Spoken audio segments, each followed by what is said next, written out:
పచ్చని ఆంధ్రప్రదేశ్ దిద్దడానికి స్వచ్ఛ ఆంధ్ర స్వర్ణాంధ్ర కార్యక్రమాన్ని తీసుకున్నాం. పల్లెలు, పట్టణాలు, చెరువులు, రైతు బజార్లు, ప్రభుత్వ కార్యాలయాలు, పరిశ్రమలు, విద్యా సంస్థలు, హాస్పిటల్స్ అన్ని చోట్ల నేను ఒకే మాట చెప్పాను.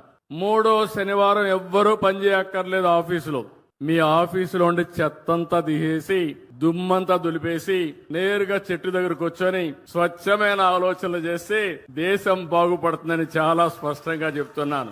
ఎంత సమయమైనా దుమ్ములో పనిచేస్తాం, కలుషితమైన వాతావరణంలో పనిచేస్తాం, కలుషితమైన ఆలోచనలు, కుట్రలు, కుతంత్రాలకు శ్రీకారం చుడతానే ఉంటాం. కొంతమందికి ఆశకు కూడా మితం లేదు, దురాశ. అందుకే ఇవన్నీ వస్తా ఉంటాయి.